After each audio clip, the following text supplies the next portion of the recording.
This is my Meninist makeup tutorial. We want to make ourselves look pale. Use the color palette of a cracker for inspiration. Then we're going to apply a warm gray along the outer third of the eyelid and along the crease.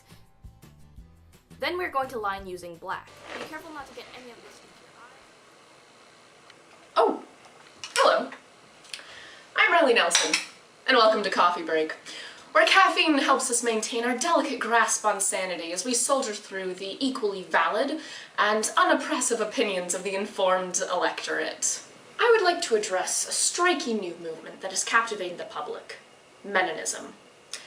This movement seeks to empower men and promotes gender equality from the perspective of men. And this would be great, except for the fact that this movement has accomplished nothing. It's simply a reaction that bases most of its influence on the distribution of merchandise emblazoned with the tagline, #Meninist. And the best part of it is, it started as a joke by a feminist on Twitter. Although Meninism's practical effect is null, it represents a larger argument that has been ongoing for centuries. Exactly what is equality of the genders, and should that equality exist? Meninism is a recent phenomenon, but similar reactions to various forms of feminism have been a constant in our history. I mean, even as early as the 1600s, Anne Hutchinson, a powerful religious leader, challenged prevailing gender norms and religious thought, and resulted in her excommunication, banishment from the Massachusetts Bay Colony, and eventual death.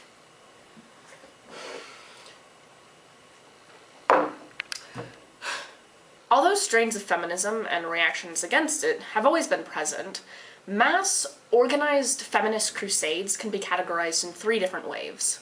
First wave feminism identifies the suffrage movement in the late 19th and early 20th century that culminated in quote-unquote American female suffrage in 1920, although this didn't really apply to women of color until the Voting Rights Act of 1965. Second wave feminism refers to the period of time between the 1960s and through the 90s, where feminists became increasingly more radical than previous decades, fighting for rights over their own bodies and sexuality.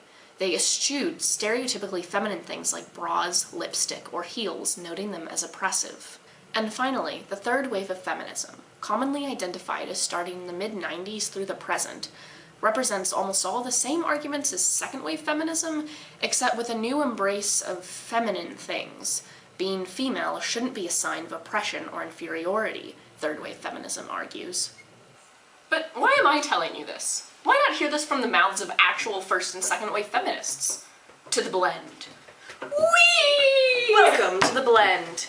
In this segment, we have harnessed unspoken powers to bring actual first and second wave feminists to our studio for your listening pleasure. I would like to introduce Miss Elizabeth Cady Stanton and Miss Millett to the Coffee Break. Thank you for joining us today. I think our audience would like to get a better sense of your movement and what you represent. So let's go in chronological order and each describe our movement and our stance. If you'll start, please. Thank you very much, Riley. For most of my life, women not only couldn't vote, but they also had very few personal freedoms. Freedoms like the right on their own body, educational and economic freedoms. Freedoms that most male members of society enjoy. As a woman, I felt the need to fight against this injustice. To deny political equality is to rob the ostracy of all self-respect.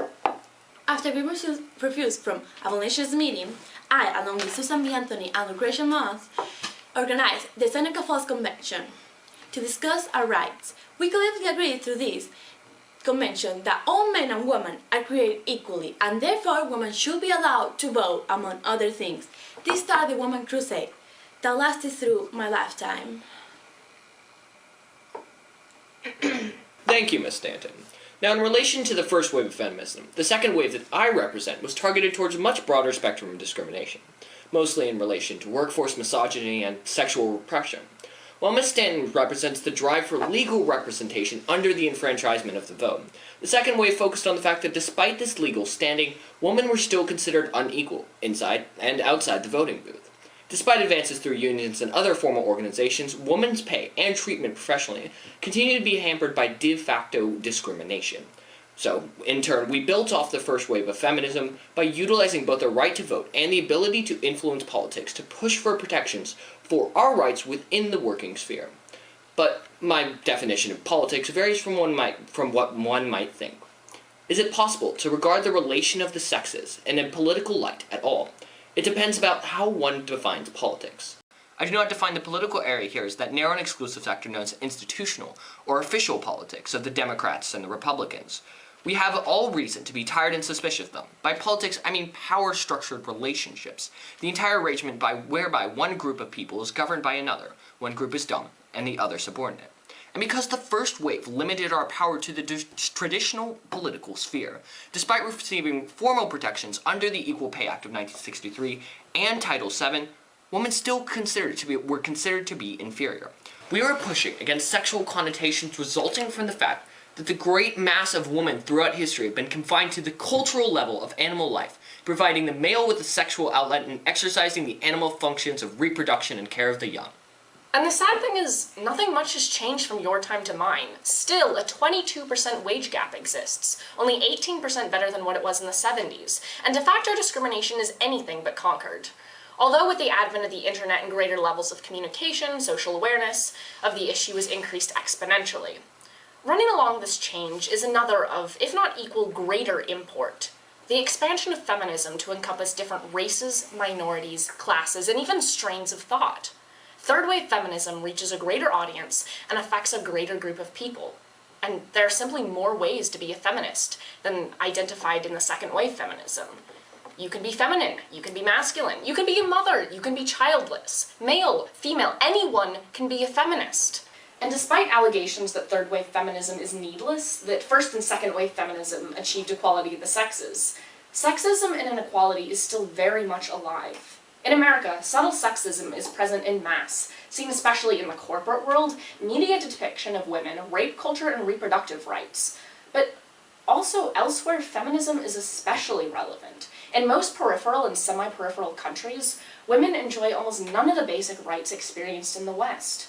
Women are still essentially voiceless pieces of property. So, to reiterate, third-wave feminism fights for most of the same things that second-wave feminism fought for, but it's led by a different generation and is all around more encompassing.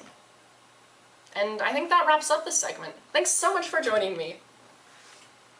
And we're back! And you know what that means? It's time for the mystery roast. Oh, okay, no. I sense some deeply rooted undertones of oppression and and male privilege. Let's see.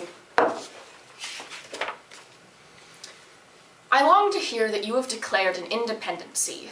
And by the way, in the new code of laws, which I suppose it will be necessary for you to make, I desire you would remember the ladies, and be more generous and favorable to them than your ancestors. Do not put such unlimited power into the hands of the husbands.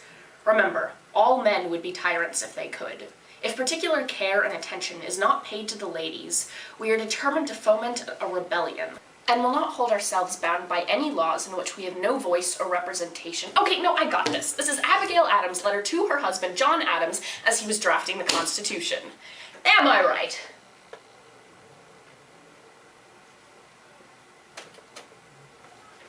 Yes! Okay. You know, I think that actually wraps up our episode. Yeah? I'd like to give a big thanks to Jackson Freeman, Ann Chow, Alex Andrews, Ariana Escalona-Rodriguez, and of course, Mr. Fritch. I'm Riley Nelson, and I'm out of coffee.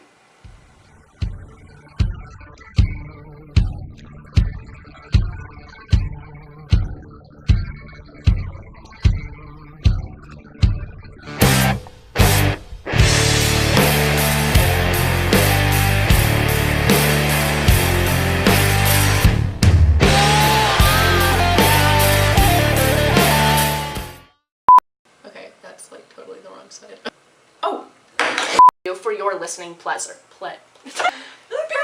Letter to her husband, John Adams, as he was drafting the thing that's also the Constitution. I think that potato to the blend. Whee! Ow! It's time for the mystery document. Is someone gonna move the thing? Oh, this is the weirdest thing I've ever done.